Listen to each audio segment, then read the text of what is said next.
You're listening to the Wilmac Wire, the podcast that's designed to give you a glimpse into a growing SaaS company, specifically in the realm of customer interaction technology.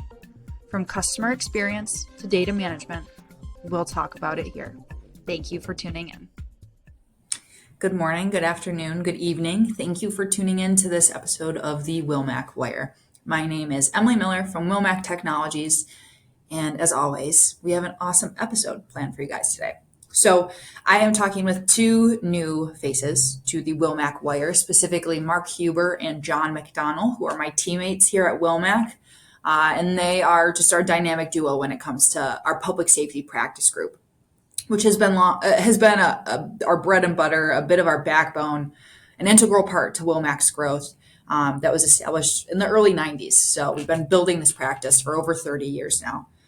So in our episode today, John and Mark and I discussed some common challenges that we're seeing in the public safety space now when it comes to quality assurance and incident discovery. Specifically, a big part of that, employee retention, keeping butts in seats, making sure that telecommunicators are filling our 911 centers to answer calls and save lives. So we discussed those challenges. We discussed the future of public safety technology at Wilmac. So like I said, it was a fun episode to record with John and Mark. I've had the pleasure of working with them on many occasions and different webinars and that sort of thing. So beyond that, before I pass it over to the actual episode, I just want to shout out any of our public safety customers who are listening today. We love you.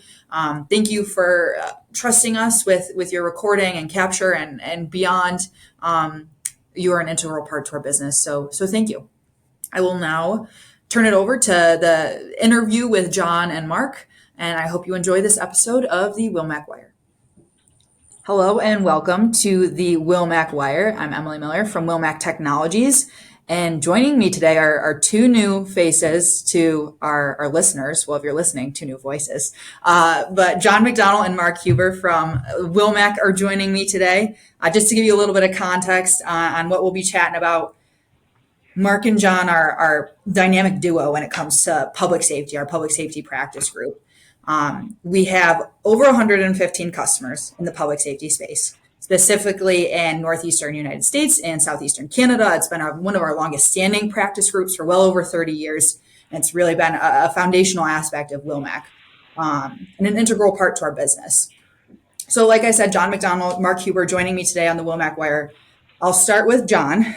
Your bread and butter, it's working with public safety customers. So can you tell me a little bit about your background and what you do day to day? Yeah, thanks. So I am the public safety sales director here at Wilmac, and public safety kind of a broad term. So we work with PSAPs. You can think of sheriff's offices, fire dispatch, 911 dispatch, but it also includes security agencies, transportation, really kind of anyone that falls out of finance and generic contact center often falls into public safety.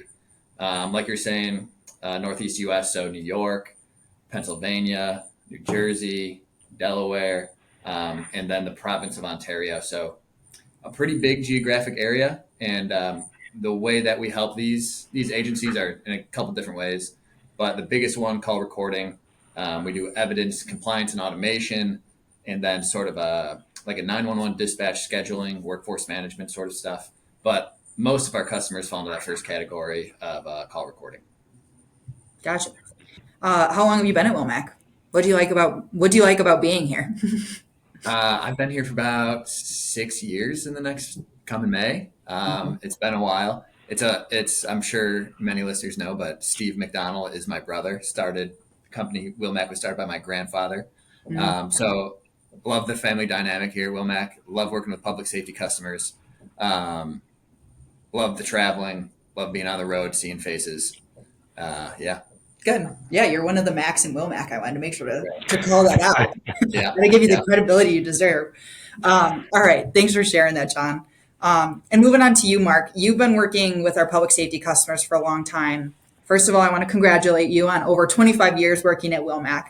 But can you tell us a little bit more about your background and your role?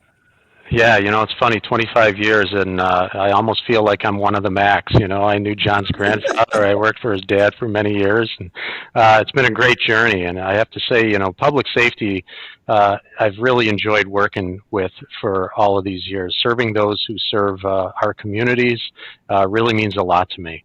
I started as a field engineer doing installations of call recording systems, supporting those systems in the field when I started 25 years ago. After that, I kind of moved on to project management.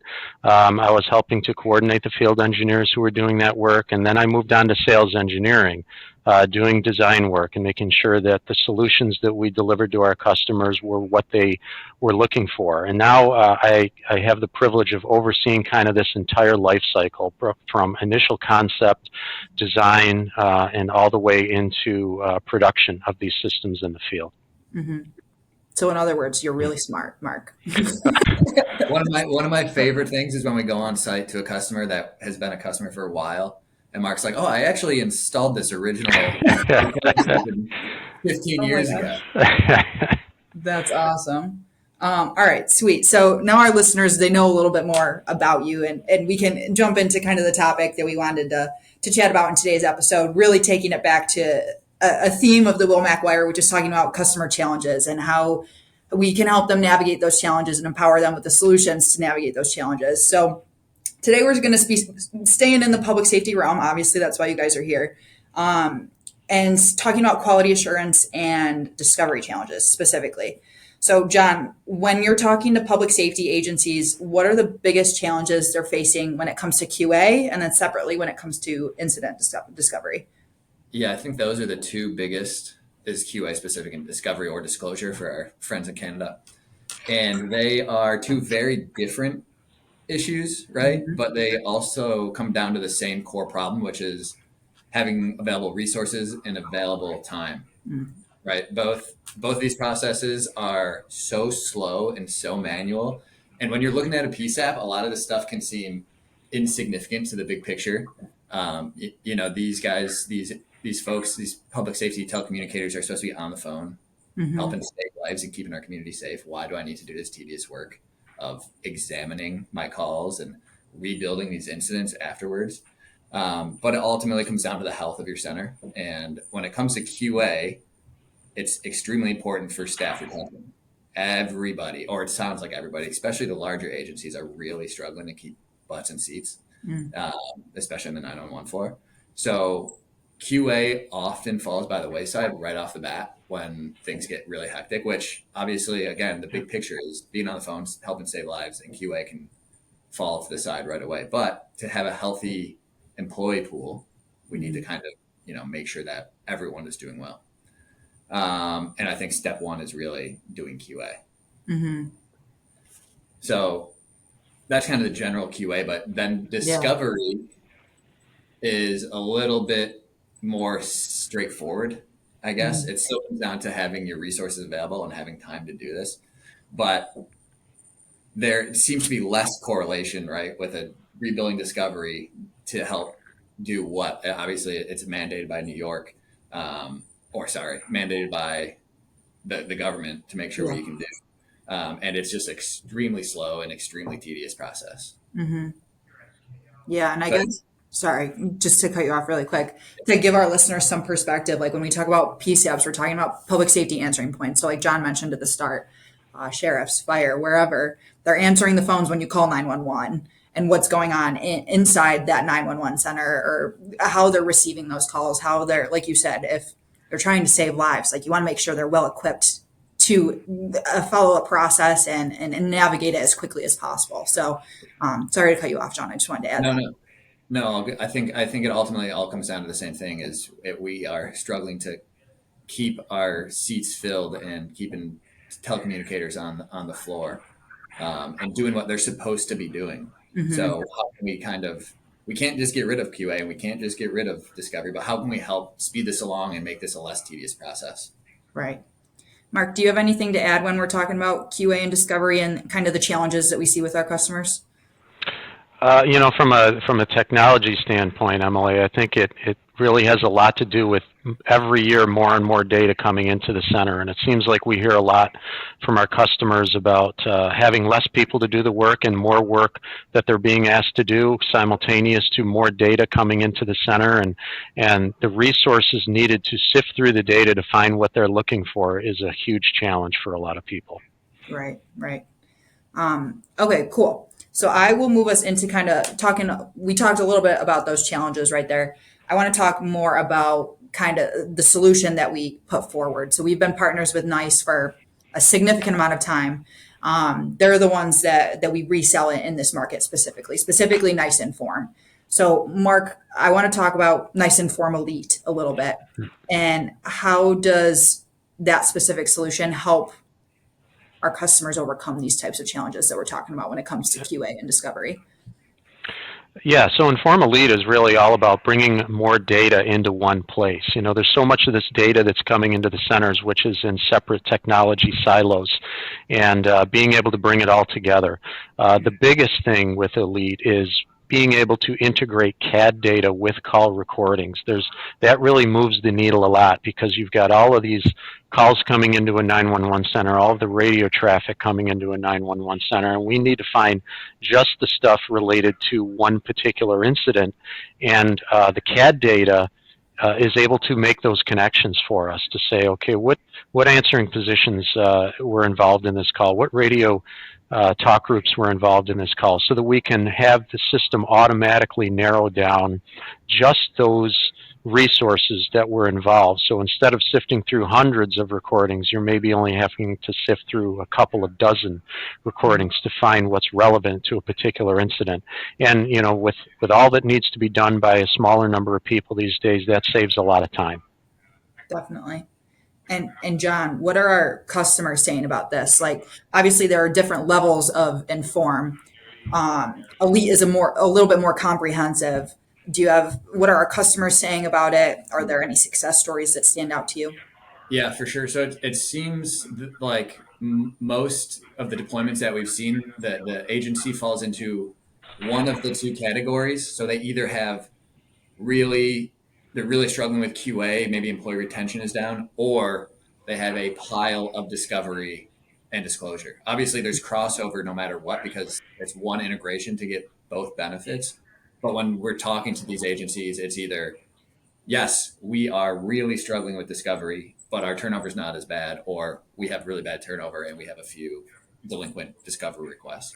Mm-hmm. So trying to break that down a little bit, thinking of some success stories in each QA and discovery. I think QA is one of the bigger, maybe more complicated ways you can see improvement. We've seen agencies with a 10-year staff improvement from implementing CAD integration through advanced QA and really just kind of automating your QA. So a 10% staff improvement. Obviously, this is not a fix-all by any means. We know that folks are getting poached by neighboring agencies, or there's a different opportunity with a smaller commute to work. But a 5 to 10% on average return is huge when you're looking at a center, and that's year over year too. So I think the big win for QA is really improving your staff retention. And I think we're really seeing that improvement because, like Mark was saying, now we can drill down into that CAD data. So you can really get granular with how you look at it. So if you wanted to, you can look at all your trainees, or you can look at all your priority ones. And I think it gives you a very good idea of how your center is actually operating. So I think that's the big side of QA is really getting a high level picture quickly of how your center is truly operating.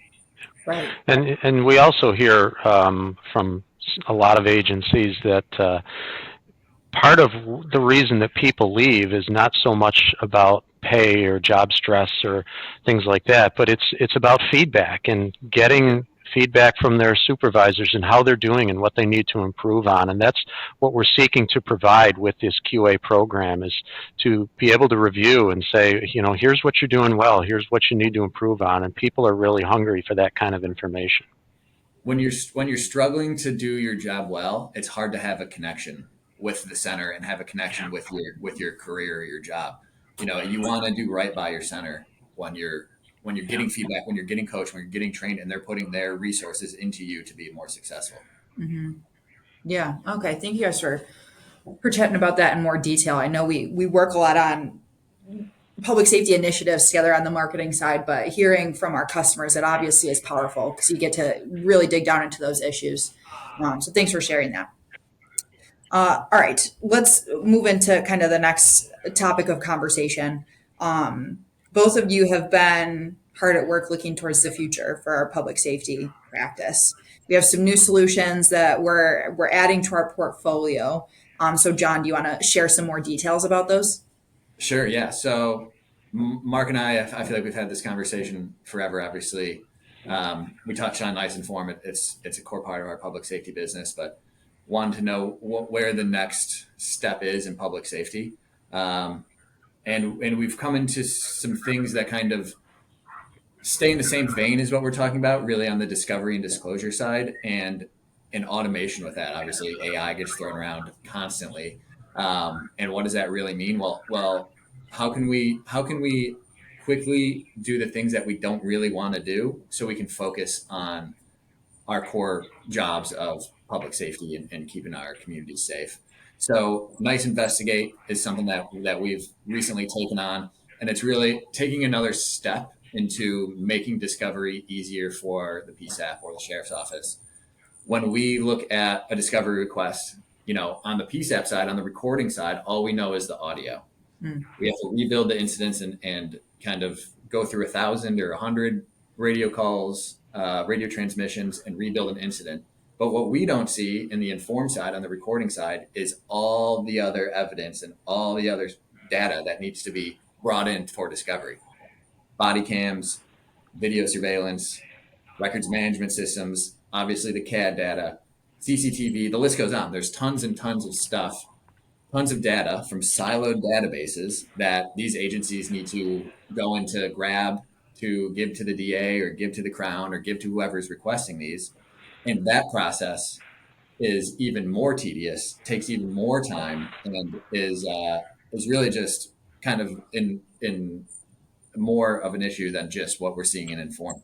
So Nice Investigate is really there to help automate all of that. I know AI gets thrown around a lot, but when you think of automation, this helps grab everything from each different silo and really bundle it up for you by the case management number. So it just kind of simplifies the stuff that we don't want to be focusing on, but stuff we need to be doing. Right. It's funny because there's a lot of similar veins between what you're talking about and the other solutions we sell. We're trying to simplify and consolidate data for people, make it as easy for them to access so they can put it to the use that they need. So Mark, do you have anything to add? What do these new solutions mean for our customers from a technology perspective? John really hit it on the head in terms of all the different types of data that are out there nowadays and those being in different silos and the volume of that data. We're seeing some really interesting functionality in some of these digital evidence management applications. Every business has a security camera these days, and the ability to bring in video from security cameras around a geographic area where an incident occurred is a game changer. So you can see everything that happened. And in the old days, you would have to have an investigator running around to all these businesses and requesting videotapes and getting copies of tapes and all that. Now we can do this all digitally over internet connections and bring in that information directly into the evidence management system so that the case can all be managed in one place, streamlining that whole process so they can focus on the details of these cases and not have to focus so much time and effort in just gathering the data. Mm-hmm. Definitely. Yeah, and I think it's interesting because we're talking a lot about the solutions here and the future of this practice group, but it all comes back from, all right, these PSAPs, whatever offices, DAs, they're struggling with these challenges often. And we tend to talk about how, all right, yeah, sometimes these groups might be a little bit more outdated with their technology, but even if this technology is just incremental steps, like it's saving lives, like it is helping them be more efficient, deliver more value, that sort of thing. So thank you guys for chatting a little bit about kind of what that future looks like for us. It's very exciting. And I always love something new to market. So a new challenge for sure. All right, John and Mark, I'll wrap us up. Not too bad. See, I told you. Before we close or before I close us out, are there any final thoughts that you want to add before I wrap up? No? You want to go first, John? No. Yeah, Mark, go ahead. Go ahead, Mike. Let me think of something. To me, it's all about helping our customers be more efficient and how can Wilmac better serve our customers? For many years, we've done a great job in helping people capture and store interactions, and we're looking for ways that, we can help them manage all of this data better. And we think we found some ways that really can help our customers a lot. So we're really excited about that. Yeah, I think going along with that is not just how can we help these agencies do more, but it's how can we leverage our team and what we already have, our expertise. We've been doing call recording and been in public safety agencies since 1993. So we have a ton of experience. We have a giant team of techs who know the industry, at least on the recording side, inside and out. So how can we leverage that as an offshoot of more assistance and how else we can help? Yeah, definitely. Agencies. Yeah, see? I just had to pause for a second and you guys figured something to say. So we're good. Alrighty. John and Mark, thank you guys for joining me today on the podcast. To any of our listeners, if you want to connect with John or Mark, you can find them on LinkedIn. I see you guys, you've been active lately. I'm very, very proud of that. So you can find them on LinkedIn and connect with them there. You can also learn more about our public safety practice and the challenges that we're seeing in the market on our website, www.wilmactech.com. Again, thank you, John and Mark, for your time today. Thank you to our listeners for tuning in. And you've been listening to the Wilmac Wire. So thank you. Have a good one. Bye. Thank you for joining us for another episode of the Wilmac Wire. Make sure you never miss an episode by subscribing on your favorite podcast platform or visiting our website at www.wilmactech.com. You can also watch the full video recordings of every episode on our YouTube channel. Thank you for being a part of our community. And again, thank you for listening to the Wilmac Wire.